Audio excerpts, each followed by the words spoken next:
Hey everybody, how's it going? Thanks for joining me this afternoon. I've got a great stream with a great guest that I think you're really going to enjoy. So Mary Harrington is back and she's written a very interesting piece. Actually, she's also got a very interesting book I just got to read here. Got done recently. It's Feminism Against Progress. And don't freak out just because it has the word feminism in it. I think a lot of people will find it very interesting look at kind of our modern world and what is going on. But Mary, thanks for joining me. Thanks for having me. So you had a very interesting piece about the Devouring Mother on your Substack this week, and I want to get into that because I think, as you pointed out to me, it ties in very well with the idea of the total state and kind of how our hypervigilant culture, our massified culture is working to kind of even from a very young age, from the age of infants, normalize people to this idea of the overbearing state. But before we jump into that, guys, let's go ahead and hear from today's sponsor. All right, guys, I need to talk to you about today's sponsor, Noble Gold. Now, you may have noticed that things are a little unstable out there, and you might be looking for something that can protect your investments. You can reign in wealth like King Charles with a gold IRA from Noble Gold Investments. Just as King Charles' magnificent crown symbolized wealth and power, a gold IRA can fortify your own financial kingdom.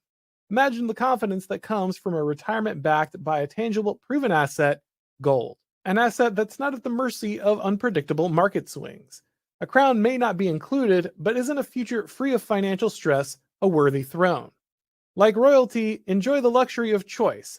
Gold, silver, platinum, or palladium, the realm is yours to command.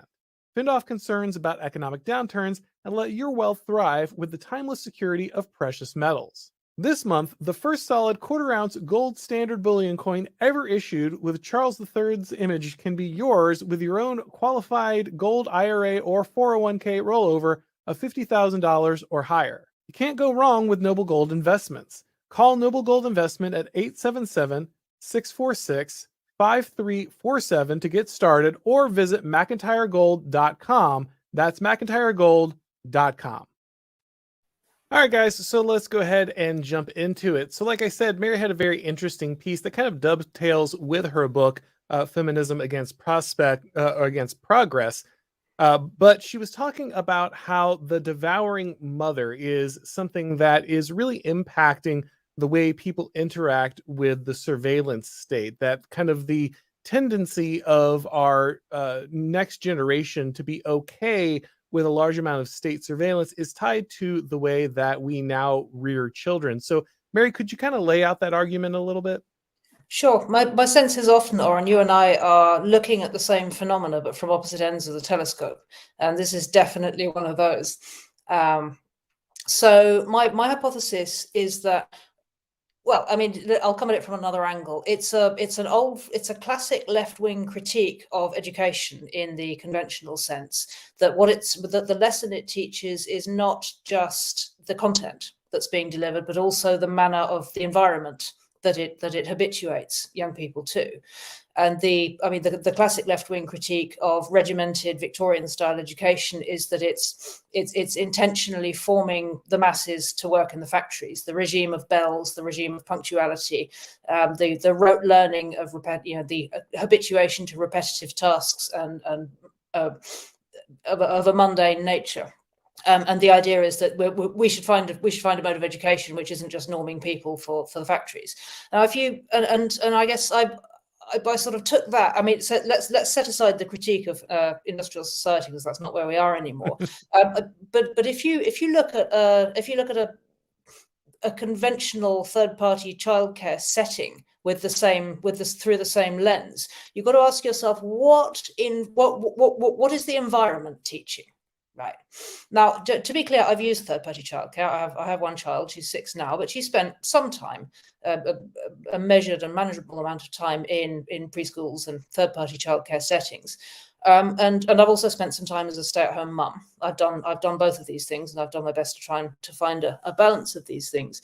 But one of the things that experience left me with was some structural contrasts between the kind of care, or the kind of environment, the environmental lessons, if you like, of third-party childcare compared to the environmental lessons that you pick up if you're in the care of a parent.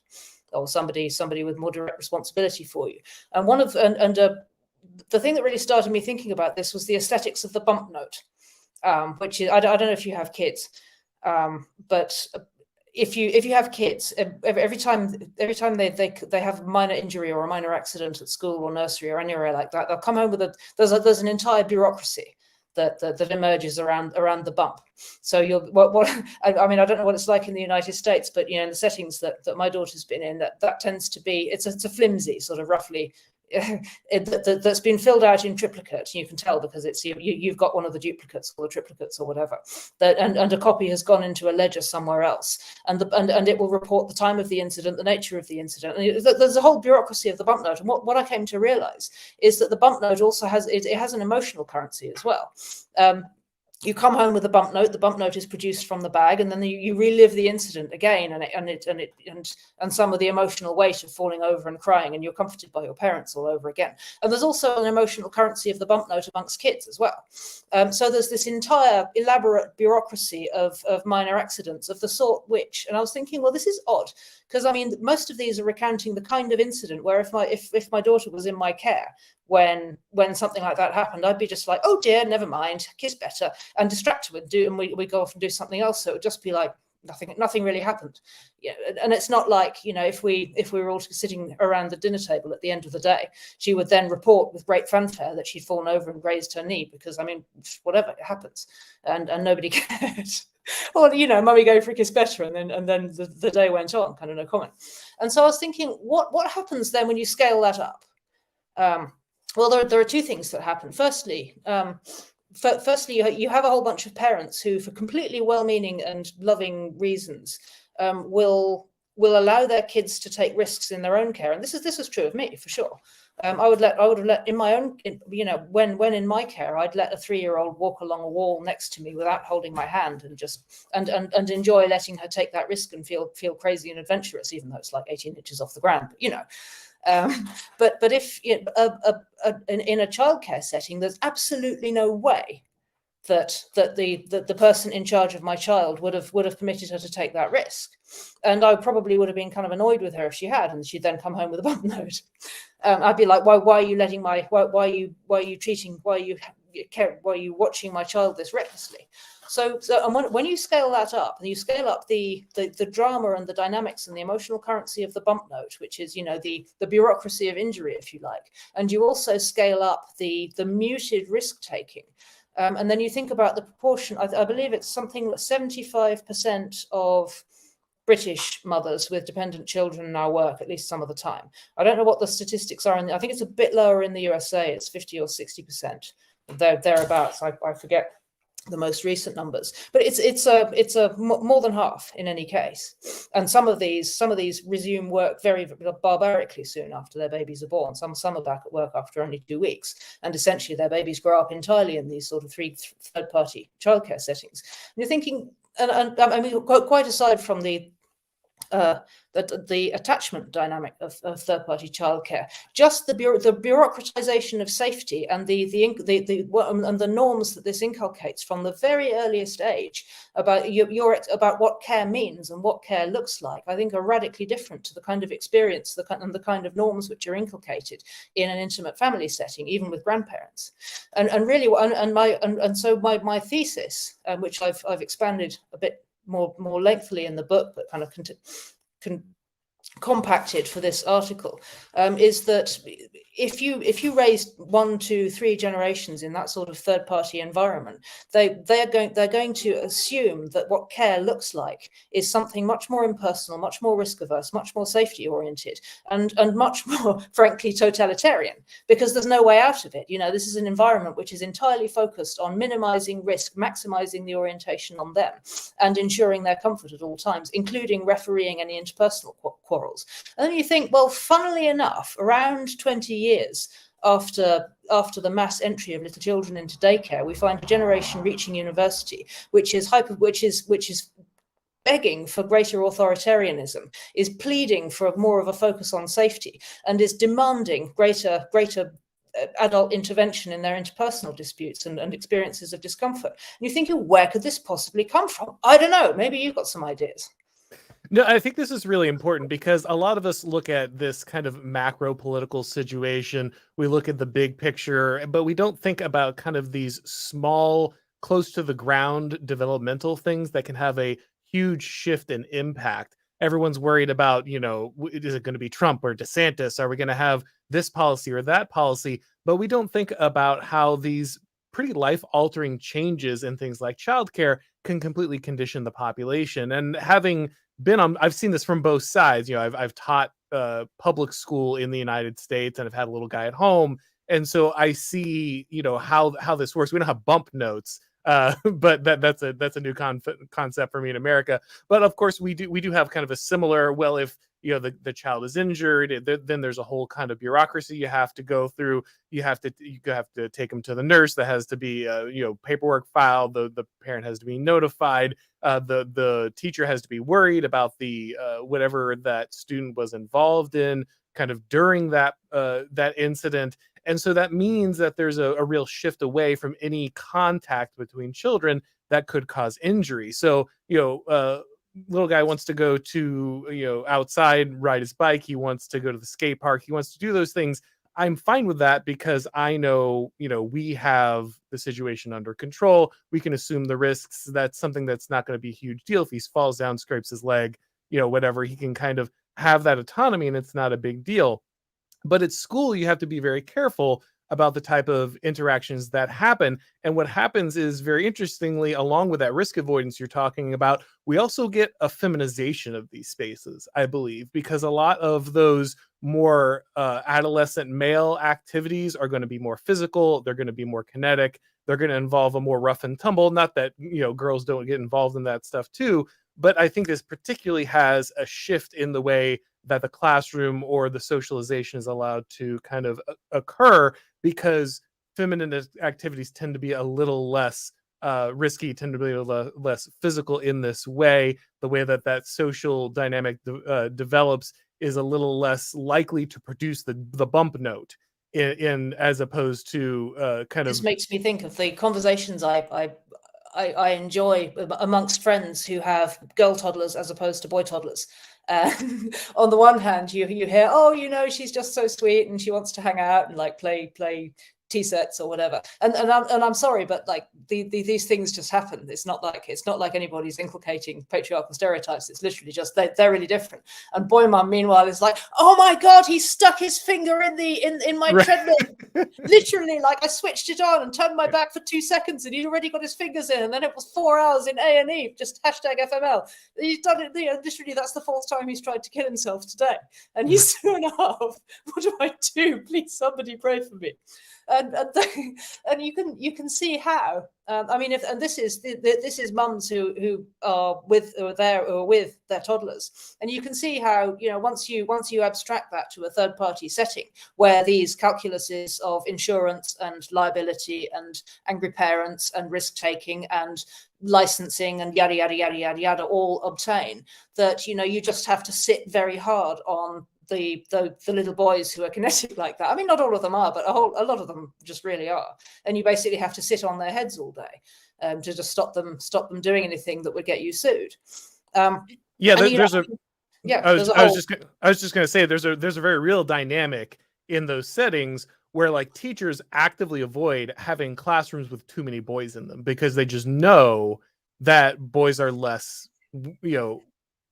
likely to condition themselves this way immediately, and so they kind of go out of their way to affect the mix or avoid those. And so again, I just think that has a very significant impact on the way that these developmental spaces get shaped with that risk avoidance that you're talking about. Yeah, absolutely. And I think it's completely wrong-headed. I mean, going back to the campus thing, I think periodically you hear the kind of anti-woke classical liberal type. I'm sure that kind of spectrum of voices who'll say, it's another, madness intensifies. Here comes another bunch of woke administrators who are inculcating young people in this insane safetyism. When will this madness end? And I'm like, this isn't coming from the administrators. I mean, maybe some of it's coming from the administrators now, but it's not coming from the academics. It really isn't. The demand is coming from the bottom up.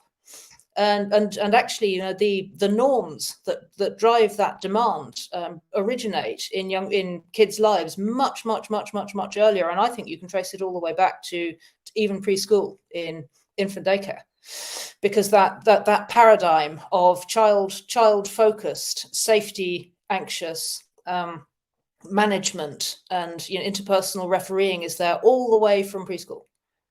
And once you see it in preschool, then it's very hard to unsee it in the demand that young people have, the demands that are led by young people for a continuation of that dynamic into the university setting.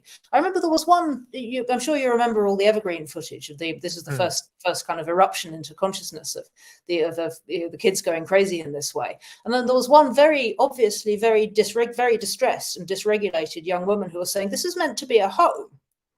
And I was thinking, what does home mean for her, such that it involves no risk and maximum management of everybody's feelings? And eventually it hit me that for her, home actually meant daycare, because that was, she chances were, I mean, I don't know, I'd have to, I'm sure somebody could track her down and ask her. But, you know, there's a lot of double income families who where everybody has to work in order to afford to send their kids to college. You know, is it any wonder that they grow up assuming that home looks a bit like daycare and involves the same level of interpersonal risk management and refereeing as a daycare? There's also an interesting kind of class dynamic here in that while, like you said, a majority of homes now have two parents needing to work to kind of make ends meet. The more affluent parents or even the more middle income parents will put their children in daycare. The lower income parents will actually often just leave their children to their own devices or have older children care for the younger children in this way. And so interestingly, it is kind of this middle class and middle up and or the aspirational class that is more likely to put their children into these over socialization situations. You'll see, you know, a 10-year-old, you know, who's in a lower class area will be more than used to walking themselves down to the corner market, picking things up for the family, you know, occupying themselves outside for hours on end, like many of us did. You know, when I was a kid, I was riding my bike halfway across town to go to a store, that kind of thing that I wanted to go to. That was considered very normal. And you know, I'm old, but I'm not that old. And now if you have a 10-year-old out riding their bike alone more than a mile from the house, they're going to be calling child protective services on you if you're in a middle class, neighborhood. If you're in a low class neighborhood, they won't even think of it twice. Yeah, for sure. I don't know, there are times when I wonder, you know, periodically you see these clips of footage going around, you know, teenagers going nuts in McDonald's. You know the genre. You know, where there's just some completely kind of, they're just full on, like, you know, multi-person chaotic chimp out occurring in a fast food joint. And you see these periodically. And so sometimes I wonder whether in fact what we're looking at there is a similar phenomenon, just in a different class key to the chimp outs you get in expensive Ivy League colleges over safety and home. It suggests the same sort of dysregulated relationship to the kind of wider social setting. And yeah, and then there have been times when I wondered how many of the kids who are going bananas in McDonald's are just the ones who were parked in substandard childcare from the age of 2 weeks old and are just incredibly messed up because they never had somebody pick them up when they were screaming or really pay any attention to them at all because they've just been warehoused in little rows. I mean, it messed up the Romanian orphans under Ceausescu. And you've got to wonder what effect that has at scale on the working class, who are the ones most likely to be having to go back to work and have absolutely no financial cushion, such as to be able to take any time off, or really to have the kind of job that comes with any maternity benefits. I mean, I feel blessed to live in a country where there is at least a statutory minimum on that front. But I mean, I'm aware that Americans don't really see it in quite the same way. Yeah, I think there are some consequences to that, perhaps. Yeah, I think it's something that especially those who think of themselves as socially conservative need to start really reconsidering. I understand the concern about you know, government intervention in these things, but if your formulation is I want stronger families, I want people to be able to form families, but you're also not thinking about how to create an environment where women can care for their children directly and provide the kind of you know, the kind of bond that only the mother can form, I think that you're putting your priorities in the wrong place. Yeah, I think there's some justice to the jibe you hear sometimes from feminists who say that it's all very well insisting on caring for the unborn, but you could maybe spare a thought for the born now and again as well. Sure, and yeah, I'm with you there. It's just sadly once they do, I don't think a lot changes, but it's nonetheless it is something that many on the right need to think about. So I had considered the first part that you were talking about with the childcare and why that impacts people to be, kind of more conducive to the overwhelming state, because that's something again that I had directly experienced with my time teaching. But the second one that you brought up, which I thought was pretty interesting, that I hadn't really considered a whole lot, was the kind of the digital native, the generation that has been brought up inside kind of the constant contact, the internet, and the relationship they have with kind of their personal information. Many, especially as the internet was kind of getting onboarded, were more than happy to hand over large amounts of personal information and data to companies because it had just never really been collected that way before. It just had never been this panopticon of online data collection that had allowed for that. And so they didn't really think they were trading anything for these now free services. But as many people have now understood, if you're not paying anything for the service, you're the product. Right. And, Right. and so it's very interesting that new relationship with handing over my digital information to different entities now being kind of my entry ticket to being allowed to exist in these online spaces. Yeah, I think it strikes me that it's as plausible, at least, that there's a whole bunch of kids who just don't really see that as an issue at all. I mean, to an extent, that ship is a dot on the horizon, right? Those obligatory things that you have to click to accept cookies, otherwise the website won't talk to you. Everyone just clicks OK, right? And all it really does is drive home how often you're relinquishing yet another little bit of your personal digital footprint to whoever the data brokers are. Periodically, I start reading through one of these reports on what the data brokers actually do, and then what happens when your data gets aggregated, and just how finely it can be sliced, and how minutely it's possible to track me personally, Mary Harrington, down based on what's in that. Once it's all been collected and sliced and aggregated, and I think, well, there's a bit of me which is tempted to think, well, I guess that ship has kind of sailed, but then it's also just like it's just so horrific.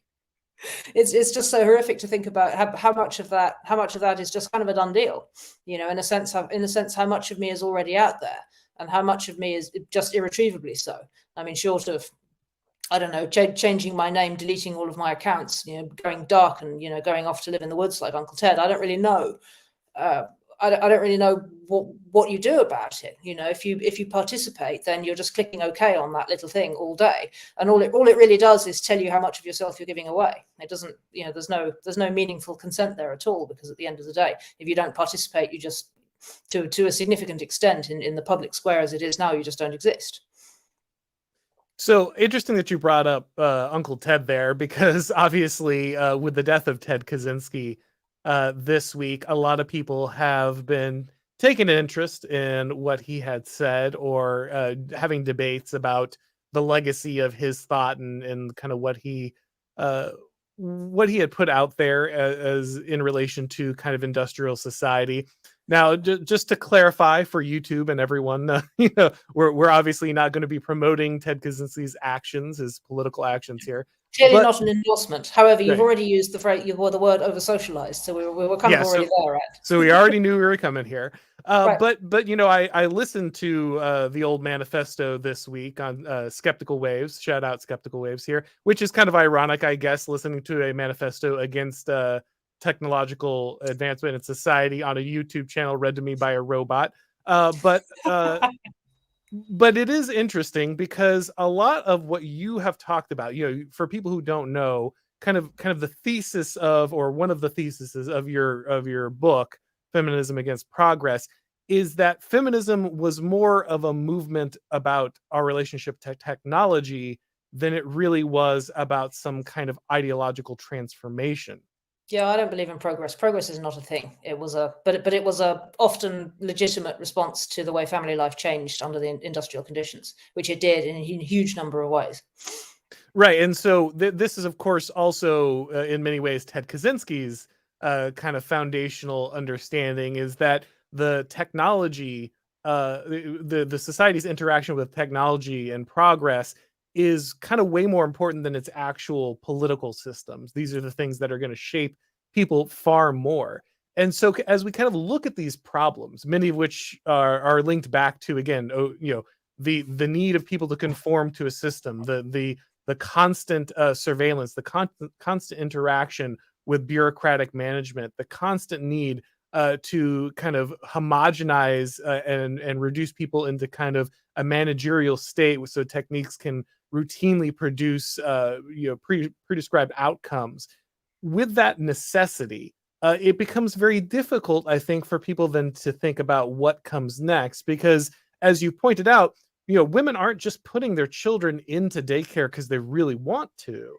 They're putting children into daycare right after they have them because our Because they have to. system requires them to, right? And that then puts children into this state where they are immediately being put, raised by bureaucrats and being conditioned to conform to a larger centralized management. And I think people have a hard time then looking at what's going on and saying, how could we possibly escape this without at some point recognizing that industrialization, that kind of the advancement has been a disaster in many ways to kind of social relationships. Right. I mean, I think one of the reasons nobody ever stops to contemplate the social conditioning effect of daycare. So, in particular, I think it's striking it's striking how few on the right are willing to contemplate the social conditioning impact of daycare, even as that militates actively against a great many conservative desires, not least the inculcation of, the spirit of liberty, or, even fairly bog standard right liberal concerns. For the straightforward reason that if you removing kids from daycare means removing a solid 30% of your workforce from the market. And that's just somewhere where your average normicon is not willing to go, and they'll dress it up as women's autonomy and various sort of nice sounding empowering platitudes like that. But fundamentally, it's a significant chunk of your workforce gone. And for what? Some indefinable gain that you might or might not obtain 20 years down the line. Are you going to be able to sell that to any of your voters or investors or supporters? Unlikely, to be honest. Unlikely. And so again and again and again, when these it's the third rail fundamentally. It gets justified. We tell a different story about it on the left and on the right, but fundamentally it's about the liquefaction of family, and its reordering to the market, and nobody wants to look at the downstream impacts on the people who have the least choice of all in the mix, which is kids, and nobody wants to look at what happens to them 20 years down the line when they're adults. And I think, it might take another 20 years for people to figure out that there is actually a marked difference, but I think eventually we'll have enough data, and somebody will have the balls to pass it, and somebody will have the balls to do the studies. I mean, I think it's for example, it would be empirically researchable to establish whether or not there's any kind of a link between an experience of a lot of early infant daycare and extreme dysregulated wokeness by the time you get to young adulthood, which seems to me completely plausible, because actually, I mean, I trained once upon a time as a psychotherapist, and we did a fair amount on attachment and disordered attachment and so on and so forth. And to me, just leaving us, never mind what they're saying, never mind what's coming out of their mouths in terms of third rate kind of cult platitudes. What those kids mostly look like to me is the product of long-term low-key neglect, like like long-term low-key nurture deprivation, maternal deprivation fundamentally. And that might seem counterintuitive when we're talking about children in wealthy families, but again, a lot of wealthy families have both parents working. because otherwise, how are they ever going to afford, house number 3 and the college bills, etc. So I think it's eminently plausible that there's a raft of extremely neglected children at the top and at the bottom, emotionally undermothered, I think you could say, radically undermothered children, pretty much across the spectrum, but probably concentrated at the top and the bottom for different reasons, and that's part of what's driving, for example, the George Floyd riots, but also the regular chimp outs at universities. And nobody wants to look at this across the political spectrum because it just stands on too many toes. Well, like you said, it really strikes at kind of some fundamental pillars that would, if taken out, would kind of disassemble what people look at as kind of our current social situation. I think you're right that this is a huge problem, but I'm less optimistic about the possibility that data will shift anyone's mind. We really don't. Right. We don't suffer from a kind of a lack of social science data on a lot of issues that just don't shift anything. We in fact, we regularly have to bury social science to make sure that we can kind of continue on with the kind of the delusions we've kind of drawn around certain subjects. And so I think it's unfortunate. I think you're right that the data will bear this out. I think it absolutely will. But I just don't think that'll shift people's opinion, because like we're going to shift our mode of production. Are people going to start taking more responsibility? Are people going to start accounting for things that can't be put on spreadsheets? I think you're really going to have to see some things really hit the wall hard before anyone kind of learns those lessons, unfortunately. But they certainly will come, which I guess kind of leads me to my next question. Can people, or I guess, two levels of this. Can individuals make these decisions, and can societies make these decisions? Can they look at where we're at, see kind of the terrible implications of where we're going, and actively choose to walk away from certain pieces of technology, certain things that they think of as liberating, but have, kind of put us on the course to where we are now? I mean, the things that you're talking about would basically, the changes that would need to be made would impact both left and right goals in very negative ways. The left would have to acknowledge that women can't have it all, that they that there are responsibilities and ties that have to exist, and that certain sacrifices and autonomy have to be made. And the right would have to admit that there will be an economic impact for this kind of stuff. Sacrifices have to be made. GDP can't be the driver of all decisions. And they'd have to admit that we have to dedicate a certain segment of our society to actually producing the type of families that we pretend like we want to see. I probably share your pessimism. That is the short answer. Yeah. I mean, it hasn't happened yet, put it that way. But that said, I mean, cultures change slowly and then all at once. Right. And I think my hunch is it will change, probably not in our lifetimes. You and I will still be raging about all of this in 20, 30, 40 years time, if there's an internet still at that point. I mean, if there isn't, we'll be somewhere quite different anyway.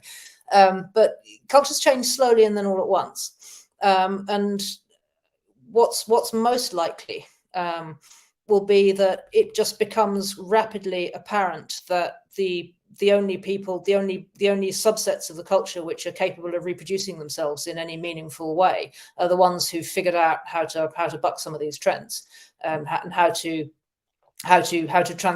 transmit healthy personhood of some kind and healthy social and child rearing norms down the generations. And that's not going to be everybody, certainly not on current trends. It's not going to be everybody. But chances are it'll be some people, and those will be, hopefully at least, those will be the memes that perpetuate with the genes.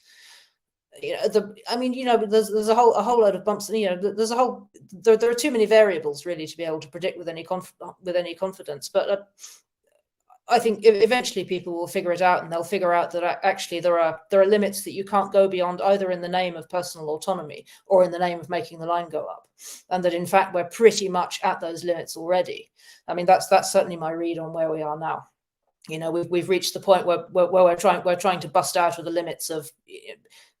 We're trying to sever the link between mothers and babies, which is just nuts. I mean, the idea that you can do that and still be producing people. I mean, the point where you're producing human gametes which don't have a mother or a father, and they're like, oh no, of course we're not going to turn those into actual babies. I mean, this was a headline this week. It's probably, I don't know, it's probably crossed your radar. Yeah. You know, they've figured out how to create synthetic embryos that do not originate from the gametes of live human men and women. And they're like, oh, we're just going to create them for experiments, and we're not going to grow actual babies from them. Honest, we're not. And you're like, well, okay, but eventually somebody will, because, you know, there's going to be somebody who'll do it just because they can. And then, I mean, we can only speculate at what it would be like growing up as a person with literally no mother and father, even at the genetic level. But there comes a point where you slice human normal down to the point where you're not a human anymore, and you're not producing humans, and you're working with something much more protein. And I think we're pretty much already at that limit, you know, in a functional social, at the functional social level, when it comes to dismantling the basic givens of the human, of the intimate social fabric, certainly. And I think people are beginning to realize that the group that pays the price is always children. You know, who are the shoulders with least able to carry it. You know, if you're reordering the fabric of human nature to suit adult desire, it's always children who pay the price. Ultimately, you might say, oh, it's women, but actually, really, if you do the final accounting, it's always children. You know, yeah, because they're sacrificing mother love and nurture, so that their mothers can be emancipated, either to make rent or to self-actualize, depending on social class, or whether it's babies who are being separated from their gestational mother at birth so they can be handed to Khloe Kardashian, who then basically ignores them for 6 months until she gets her head in gear, or whatever.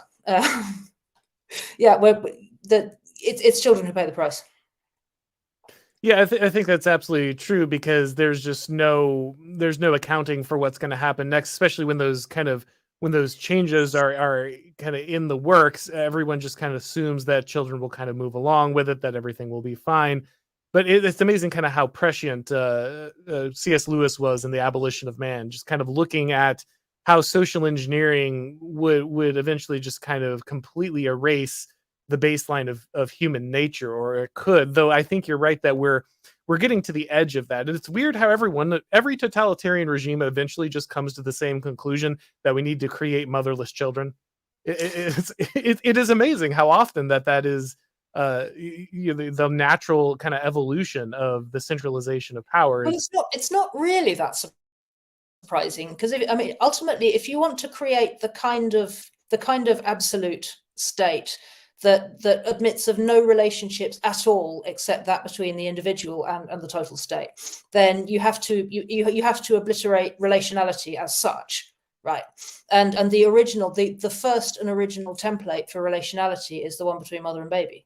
You know, that's the first merged interpersonal relationship. It's the original one from which all of the others then emerge and differentiate. So of course you want to create motherless children, because motherless children have nobody looking out for them when they're babies, so they can be formed in any way you care to form them, and they have no template for what being loved looks like. So you can ask them to do anything in return for scraps of whatever. Yeah, it stands to reason. Of course it does. Yeah, I think it's a difficult thing. Again, like you said, it's a bridge. It's a problem that is kind of a slow moving train wreck, and no one can really create a coalition to stop it, because again, it attacks kind of the basis of both sides. You know, every part of the society that has a significant hold on power has every incentive to kind of completely ignore the problem, despite kind of all of the evidence that this is going to continue. do you see, I guess we've already kind of talked about how neither of us are particularly optimistic on the short-term prospects We of do this. actually have one tiny note of optimism to Oh, offer you. great, good. Paradoxically, it's mediated by technology. I should make it clear I'm by no means in every way a tech skeptic. I do think the only way out is through. You know, Uncle Ted was wrong about that, unfortunately.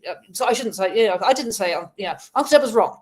We're not going to be able to unplug any of this stuff. You can't go back. There's no return. There just isn't. But we have to go, and the only way out is through.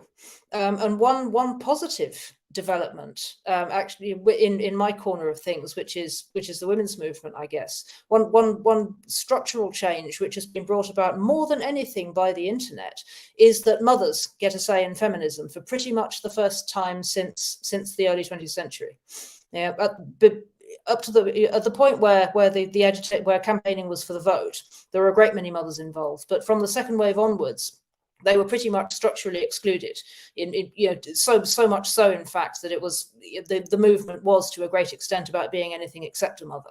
I mean, Shulamith Firestone fantasized about the ultimate emancipation of women being the point at which gestation could happen in a piece of technology, and thereby liberate women from the basic fact of being female. And I mean, she kind of got her wish, although it didn't really work out quite as emancipatory for women as she thought it would. It didn't quite work out as she was expecting, but we're kind of mostly there. But one of the things technology has done, actually, in response to the way women have been emancipated, quote unquote, more recently from even needing to be female, one of the major groups pushing back against that has been mothers. Because we know perfectly, anybody who's grown a human in their literal entrails knows perfectly well what a woman is, right? And we also know what we also understand that fundamental template for relationality. And whereas back in the day, I remember reading a bitterly ironic piece in a radical feminist anthology from the 90s about a feminist group that had taken a vote on whether or not to include a creche in their women's centre, and the move had been voted down because all of the feminists who were mothers weren't able to show up because they had kids to look after, and that's the basic problem, right? Right. There's a set of voices which are structurally excluded because they're just busy. And thanks to the internet, that's just not nearly as much the case as it used to be. There are a lot of mothers who are scrolling while doing 5 other things, as mothers generally are, and who are tweeting and who are mobilizing. And pretty much the entirety of Turf Island began as a room on Mumsnet. I mean, it's a great deal more than that now, and it's spawned internationally notorious figures such as Posy Parker. But Posy Parker was a Mumsnetter. That's where she got her handle from. And there's an entire and I see it coming through. There's a whole swathe of women who are mothers and who also take an interest in these questions, and who see the defense of children and the defense of women as mothers as being absolutely central to the women's movement now, in a way which was just structurally impossible even back in the 1990s. And to me, that's an incredibly positive development, and it's one of the ways in which technology might be a way through, as well as being a whole concatenating series of disasters. Yeah, you are kind of through the other side of this thing, where everybody was sold this lie, but particularly women, that there would be this progress, there'd be this liberation. All bonds could be severed, all responsibilities could be taken off of your shoulders, everything could be alienated. And what we've learned really is that that's a lie. You can completely liberate yourself from traditional bonds, but you'll simply receive a whole new set of shackles, and you'll also lose all of the protections that those bonds once created, all of those things that shielded your children, shielded you from kind of the ravages of things that maybe didn't understand once kind of those things are gone. And so I think there is like you said, there is a growing ability of women who now understand the value of those things, to have a voice in that discussion, and to understand that taking care of women means understanding that some of these things were there for their protection, some of those things were there for the protection of their children, some of those things exist, that there is no just free, there's no such thing as a free lunch. You don't just get to trade all these things in and just be completely liberated. That in fact, actually, a more fulfilling existence might happen inside certain confines. And that is, of course, again, as true for men as women. Men have also been lied to about, you don't need a family, you don't need this stuff. There's all there's all these, get rid of these duties and responsibilities, play the field forever. You'll never end up paying any kind of cost for this. He was advising guys to get a vasectomy in your 20s and then spend your life earning money and having empty sex. Right. I have no idea if anybody listens to Rollo Tomassi, but I was like, what? What, really? But there's no shortage of this kind of advice. And so I think there's I think there really is, you're right, that the good news is that there's this opportunity for many people who have learned this lesson. And again, you see, so I think that's probably why you see, on both sides, like you said, you see these women who might have been part of the feminist movement or would have been shut out of the feminist movement now having a voice about, why motherhood and these things matter. You also have these guys don't fuck around. That's the other thing. If you want to get something done, give it to a mum who's got to get it done before the school run. Seriously. Right. I mean, America's newest hate group, Mums for Liberty. Right, that's exactly right. Yeah, lose your banking privileges. You're the new extremists. Congratulations. Right. I mean, the American Taliban. These are literally like carpooling, sandwich making, schoolgate mums. It's completely insane, but they're incredibly effective, and because they really care. They've properly got skin in the game. They understand what's at stake, and they're mums, so they get shit done. Yep, and you also have this phenomenon on the other side of kind of these men's rights activists or these pickup artist guys who are kind of get to the end of this chase and they realize, they find God, they have a family, like they're just I think it's a pipeline now, isn't it? It's incredible. I'm sorry. Yeah, it's a pipeline. Absolutely, 100%. And so you kind of at the bottom of this, at the bottom of that. That bottle of red pills is kind of that final pill, which is, actually a somewhat traditional existence with inside bonds of duty and commitment is actually the thing that will give my life meaning and purpose. Really tested this to destruction. I've taken the God pill, and now you can buy my new lecture series. Right. Well, I mean, if you don't get to hawk it on Twitter, then what did you even go through the life experience? Yeah, no, that's right. But equally, everyone loves a story of redemption. Sure. I think they resonate because a lot of people are on these tracks. It's something that a lot of people are feeling simultaneously. But I think if there's one positive, there's one positive avenue. It's that the mums are organized and they're getting more organized, and the mums know what time it is. To a growing subset of mothers know what time it is. And are taking action accordingly, and politicians notice pretty quickly. When a country's mothers are mobilized against you, you're in trouble, because at the end of the day, mums set the moral tone, not just for now, and not just in amongst communities in general, but for the next generation as well. Unless you can extract their children from them at the age of 2 weeks and educate them within a totalitarian in safetiest environment, obviously. But to the extent that mothers resist that, they form the morals of the next generation. And if they hate you, you're in trouble. So once mothers begin to once they use the internet to mobilize, there's some hope, I think. Yeah, I think you're right. I can deal out one more piece of optimism for everybody here. A lot of people like to talk about elite theory. They like to say that, okay, I understand these things kind of happen top down, but they don't really think about the implications. You're absolutely right that, of course, a lot of people complain about the awful, right? The affluent white female liberal because they have this innate ability to kind of reinforce the standards of the society. And if the standards of the society are currently hideous and destructive, then it seems like these are your enemy, but they're not your enemy. These are people who are just doing their job. They're the social antibodies of a system. And so but historically, that's just what women have always done, where women set the moral tone. I mean, it's as evident in 19th century literature and history as it is in 20th, and it's always the same picture. That's just what women do at scale. And so if you have women who are making... The only problem is that it's ordered to the wrong set of morals. Exactly. But if you can... social ones.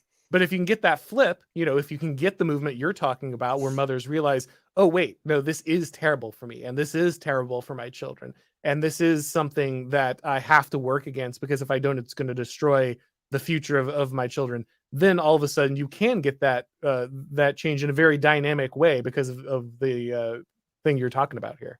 Yeah. And I think what needs to be spelled out again and again and again is that it's always children who pay the price. Absolutely, without fail. And we just need to tell that story, and we just need to show the receipts. I mean, it's clear enough to anybody who's paying attention, but that message just needs to be very much clearer and very much more front and center. It's always the children who pay the price. When you set out to destroy human nature, it's the littlest shoulders who bear the biggest load, and that's just not how it should be. Absolutely. All right, guys. So before we move over to the questions of the people, Mary, can you let everyone know where to find your stuff, where they can find your book, everything they need? Sure. The book is Feminism Against Progress. I imagine most of your viewers are in the United States. There it's published with Reactionary Books. I can be found at Reactionary Feminist on Substack or at Moving Circles on Twitter, and I'm the contributing editor at Unheard, which I think some Americans at least read. It's a daily current affairs and politics digital magazine based in the United Kingdom, where I write a weekly column. Excellent. All right, guys, let's go ahead and check out your questions. We got one here from Creeper Weirdo for $5. Thank you very much, sir. A while back, I told my younger brother about the site Redux and that there is such a thing as reactionary feminism. What a difference some years make. Yeah, that would have sounded a very odd thing, I'm sure, to most people. It still is, I guess, a little bit to some people. But I think that's kind of I think that was a very clever turn of phrase for your book title, because it really does give people an understanding of looking at female well-being from a position that many people would have understood perhaps as reactionary, but I think is really essential if you're going to address the problems that women and men are facing today. Well, yeah, I mean, if the progressive project is just making life measurably and obviously worse for the majority of women, then the obvious place for a feminist to stand is against progress. I mean, duh. I mean, reactionary feminism, actually, it kind of started as a meme on my Twitter bio, and then I had to kind of back rationalize what it was that I actually meant by it, because a very serious magazine wrote to me and said, well, what do you mean by it? So then I had to work it out. And that kind of, so I kind of wrote my manifesto backwards. But I mean, as a general principle, meme first and ask questions later, I think is a good one. It's the right way to do it. 100%. This is a war of memes. Don't let anyone lie to you. This is not a war of essays. This is not debate club. This is a war of memes. It's mad, actually. I've just like the concentration level. You come out with a meme and you're like, yeah, that's funny. I don't know what it means yet, but it's funny. And then you realize that if you tried to explain to somebody in like normal paragraphs what that meant, it would take at least 4,000 or 5,000 words. But no, it's just I'm just going to leave it as reactionary feminism until I can. Yeah. As someone who also created a meme and now has a book title after it, I understand exactly. Did you call it Tap the Sign? No, that's the other meme I had, but the total state, the total state started as a meme on Twitter, and now it's I made myself write a book about it. So it's the way, and then you realize that explaining it takes 50,000 words. Yes, exactly. All right, guys. Well, I think that's everybody there. So we're going to go ahead and wrap it up. Of course, make sure that you're checking out everything that Mary is doing. Always a fascinating take over at her Substack. And if this is your first time here, make sure that you go ahead and subscribe to the channel. And if you want to get these broadcasts as podcasts, make sure that you go ahead and subscribe to the Auron MacIntyre podcast on your favorite podcast platform. When you do that, make sure to leave a rating or review. It helps with all the algorithm magic. Thanks for coming by, guys. And as always, I'll talk to you next time.